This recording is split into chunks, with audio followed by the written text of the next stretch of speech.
Welcome to Telugu ప్రభా news. నేను మీ journalist రెహమాన్ని.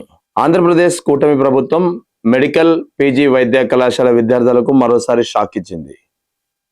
2020 నుంచి 2023 మధ్యలో ఏదైతే బ్లాక్ పీరియడ్ గా పిలుస్తున్నామో ఆ బ్లాక్ పీరియడ్ లో ఉన్నటువంటి ఫీజులపై ఎంబీబీఎస్ అంటే అండర్ గ్రాడ్యుయేషన్ కోర్సులపై 10% ఫీజును, ఆ తర్వాత పీజీ కోర్సులపై 15% ఫీజును, ఇది private and non aided private medical కళాశాలలకు సంబంధించి ఫీజు పెంచుకునేందుకు ప్రభుత్వం అనుమతి ఇచ్చింది. ఇప్పటికే గత ప్రభుత్వం స్థాపించినటువంటి నిర్మాణంలో ఉన్నటువంటి 10 మెడికల్ కళాశాలని పీపీపీ పద్ధతిలో అప్పచెప్పేందుకు వస్తున్నటువంటి ప్రతిపాదనలు ప్రభుత్వ నిర్ణయంపై నిరసనలు వ్యతిరేకత వ్యక్తమవుతున్న తరుణంలో దాని నుంచి ఏ నిర్ణయం తీసుకోకుండానే ఇప్పుడు ఏకంగా ప్రైవేట్ మెడికల్ కళాశాలలకు సంబంధించి under graduation, PG, super speciality ఈ 3 విభాగాలకు సంబంధించినటువంటి ఫీజులని ఏకంగా 10 నుంచి 15% పెంచుకునేందుకు ప్రభుత్వం అనుమతి ఇచ్చింది.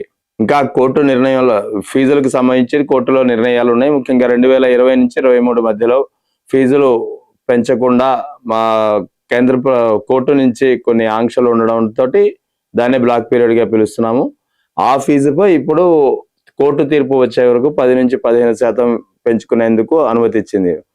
ఒకవేళ కోర్టు తీర్పు ప్రైవేట్ మెడికల్ కళాశాలలకు అనుకూలంగా వస్తే ఈ ఫీజుల భారం మరింత తడిసి మొప్పడయ్యే అవకాశం లేకపోలేదు. ప్రస్తుతం వరకైతే పెంచినటువంటి ఫీజుల ప్రకారం ఏ కేటగిరీ అంటే కన్వీనర్ కోటాలో అయితే పెద్దగా మార్పు లేదు, నామమాత్రంగా పెరుగుతోంది. కానీ బి కేటగిరీలో అయితే ఒక మోస్తరు నుంచి కొద్దిగా భారం అయ్యే పరిస్థితి. అదే సి కేటగిరీ ఏదైతే ఎన్ఆర్ఐ కోటాగా పిలుస్తామో ఇదైతే తడిసి మొప్పుడు ఇంకా ఆస్తులు అమ్ముకోవాల్సిందే ఈ పరిస్థితి తలెత్తనుంది. ఎందుకంటే గత 23-24 అంటే కూటమి ప్రభుత్వం 24లో అధికారంలోకి వచ్చింది. 24 నుంచి కాసేపు పక్కన పెడితే 23-24 అకాడమిక్ ఇయర్ లో ప్రైవేట్ మెడికల్ కళాశాలలు ఏవైతే రాష్ట్రంలో ఉన్నాయో అందులో కొన్ని మెడికల్ కళాశాలల గురించి తెలుసుకుందాం. అందులో ఉన్నటువంటి సి కేటగిరీ ఫీజులు, ఎందుకంటే ఏ కేటగిరీ నామమాత్రంగా పెరిగింది, బి కేటగిరీ కూడా కొద్దిగా భారమైనంత అవుతుంది, కానీ సి కేటగిరీ ఫీజులు మాత్రం చాలా పెద్ద భారంగా మారనున్నాయి. అందుకే సి కేటగిరీ ఫీజులు 23-24 విద్యా సంవత్సరంలో రాష్ట్రంలోని కొన్ని ప్రైవేట్ మెడికల్ కళాశాలలు ఎలా ఉన్నాయో తెలుసుకుందాం. ముఖ్యంగా ఆశ్రమ్ ఏలూరు మెడికల్ కళాశాలలో సంవత్సరానికి 30 లక్షల ఫీజు, అపోలో చిత్తూరులో 30 లక్షలు, సిద్ధార్థ గన్నవరంలో 30 లక్షలు, ఫాతిమా మెడికల్ కళాశాల కడపలో 32,40,000, గాయత్రి మెడికల్ కళాశాల విశాఖపట్నం 30 లక్షలు, ఎన్ఆర్ఐ చినకాకాని 39,60,000, నారాయణ మెడికల్ కళాశాల నెల్లూరులో 39,60,000, నిమ్రా మైనార్టీ మెడికల్ కళాశాల విజయవాడ 32 లక్షలు, ఇక జిఎస్ఎల్ మెడికల్ కళాశాల రాజమండ్రిలో 30 లక్షలు. ఈ టైప్లో అంటే దాదాపుగా 30 నుంచి 32,60,000 వరకు ఫీజులు సి కేటగిరీలో పెర్ ఇయర్ అనేది ప్రైవేట్ మెడికల్ కళాశాలలో ఉండేది. అయితే ఇప్పుడు ఈ మెడికల్ కళాశాలల ఫీజులు ఒక్కసారిగా 10% పెరగడంతో కళాశాల స్టేటస్ ని, కళాశాలలో ఉన్న ఇన్ఫ్రాస్ట్రక్చర్ ని, కళాశాల యొక్క ఇవి ఇతరత్ర వసతులను వాటిని బేస్ చేసుకుని ఈ ఫీజులు 15% అనేది నామాత్రమైనా సరే 15%కి మించి పెరగనున్నాయి. ముఖ్యంగా ఇప్పుడు ఏదైతే ప్రస్తుతం ఆశ్రమ్ మెడికల్ కళాశాల ఉంది, లేదా జిఎస్ఎల్ మెడికల్ కళాశాల ఉంది, లేదా గన్నవరం లో ఉన్నటువంటి సిద్ధార్థ మెడికల్ కళాశాల, లేదా నెల్లూరు నారాయణ మెడికల్ కళాశాల, వీటిలో ప్రస్తుతం ఉన్నటువంటి సి కేటగిరీ ఫీజు 30 లక్షలు. అయితే ఇప్పుడు ప్రభుత్వం అధికారికంగా పెంచిన దాని ప్రకారం 39,60,000 కానుంది. ఇది ప్రభుత్వం అధికారికంగా విధించినటువంటి ఫీజు. దీనికి అదనంగా సి కేటగిరీ అంటేనే డొనేషన్లు, బిల్డింగ్ ఫండ్ అంటూ ఇంకా ఇతరత్ర వసూలు చేస్తారు. అంటే వెరసి ఇది దాదాపు ఏడాదికి 45 లక్షలు లేదా 46 లక్షలకు చేరుకునే అవకాశం ఉంది. అందుకే ఇది ఇప్పుడు చెప్తున్నాను, సి కేటగిరీ ఫీజులు ప్రభుత్వం ఏదైతే తాత్కాలికంగానే ఫీజులు పెంపు నిర్ణయం తీసుకున్నామని చెబుతున్నా సరే ఇది వైద్య విద్యార్థులకు చాలా షాక్ గా పరిగణించింది.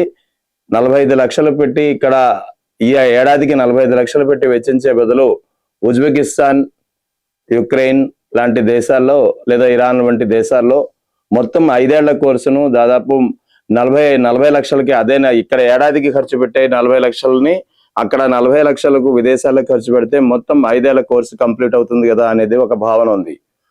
అంటే ఇక్కడ నుంచి విద్యార్థులు తిరిగి వైద్య విద్య కోసం తిరిగి విదేశాలకు పయనం కావాల్సిందేనా? ఎందుకంటే తాత్కాలికంగా కోర్టు తీర్పు వచ్చే వరకు ఈ ఫీజులు నిర్ణయించింది. ఈ తాత్కాలిక ఫీజుల పెంపు నిర్ణయమే ఇంత భారంగా మారనుంటే, ఇక వన్స్ పీపీపీ ఏదైతే వివాదాస్పదంగా మారిందో అది అమల్లోకి వస్తే ఫీజుల స్ట్రక్చర్ ఏ విధంగా ఉంటుంది? దీనికి సంబంధించి ఏ కేటగిరీలో ఎంబీబీఎస్ ఫీజుకి అయితే ప్రస్తుతానికి ఇప్పటి వరకు 14,000 ఉండేది ఏడాదికి, ఇప్పుడు 16,500 కానుంది ప్రైవేట్ మెడికల్ కళాశాలకు సంబంధించి. ఇక బి కేటగిరీలో ఇప్పటి వరకు 12 లక్షలు ఒక సంవత్సరానికి ఉండేది, 11 నుంచి 12 లక్షలు కళాశాలను బట్టి. ఇకపై ఇది 13 నుంచి 14 లక్షలు కానుంది.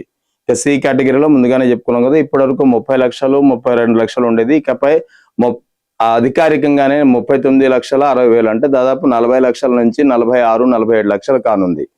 ఇక బీడిఎస్, ఇక డెంటల్ కోర్సు ఎంబీబీఎస్ ఎవరికైతే మెరిట్ కోటాలో రాలేదో లేదా బీడిఎస్ ని డెంటల్ వృత్తికి చేయాలనుకుంటున్నారు, వీరికి సంబంధించిన బీడిఎస్ కోర్సులో ఇప్పటివరకు ఏ కేటగిరీ పెంచిన ఫీజుల ప్రకారం ఇయర్ కు 14,300, బి కేటగిరీ అయితే 4,40,000 సంవత్సరానికి, సి కేటగిరీ అయితే 13,20,000.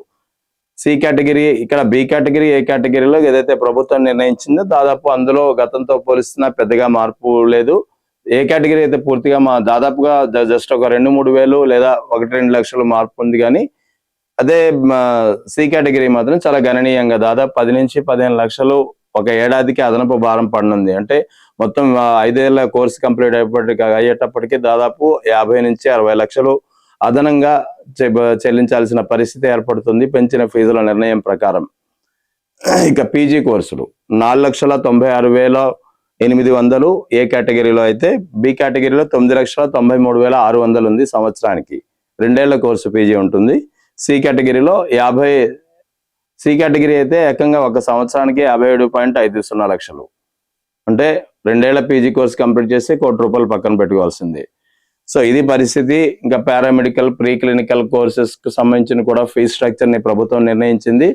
అదే ముఖ్యంగా సి కేటగిరీలో ఫీజులని గణనీయంగా పెంచడం పట్ల ఇప్పుడు పెద్ద ఎత్తున ఒక వివాదం, ఒక చర్చనీయాంశంగా మారుతోంది. ఎందుకంటే ప్రభుత్వం ఇక్కడ ఏదైతే దేశంలో ఈ సి కేటగిరీ యొక్క పెంచిన ఫీజుల నిర్ణయం ప్రకారం అయితే దాదాపు 5 సంవత్సరాలు ఎంబీబీఎస్ పూర్తి చేయడానికి అయ్యే ఖర్చులో ఒక ఏడాది చేసే ఖర్చుని పెడితే యుక్రెయిన్ లేదా ఉజ్బెకిస్తాన్, ఇరాన్ వంటి చుట్టుపక్కల దేశాల్లో, ఇండియాకు పొరుగునున్న దేశాల్లో మొత్తం ఎంబీబీఎస్ కోర్సు కంప్లీట్ చేసి రావచ్చు అనేది ఒక భావన ఉంది. సో అటువంటిప్పుడు అక్కడ 5 ఏళ్ల కోర్సుకు అయ్యే ఖర్చుని ఇక్కడ ఏడాదికి ఖర్చు పెట్టడం అనేది ఎంతవరకు సమంజసం అనేది ప్రధానంగా ఉన్నటువంటి ప్రశ్న. ఇక పీపీపీ విధానం అమల్లోకి వస్తే ఈ ఫీజుల మోత మరింత పెరగనుందనేది ఒక వాదన వినిపిస్తుంది. ఇక ప్రభుత్వానికి సంబంధించినటువంటి ఈ నిర్ణయం వెనుక ఇప్పటికే కొద్దిగా చర్చనీయాంశంగా మారుతుంది. ఈ క్రమంలో ఫీజుల స్ట్రక్చర్ ఏదైతే ఫీజుల పెంపు నిర్ణయం తీసుకుందో దీనిపై పునరాలోచన చేయాల్సి ఉంటుంది, లేదా వైద్య విద్యార్థులకి ఇది మరింత భారంగా మారే అవకాశం ఉందనేది వైద్య విద్యార్థులు వాపోతున్న పరిస్థితి.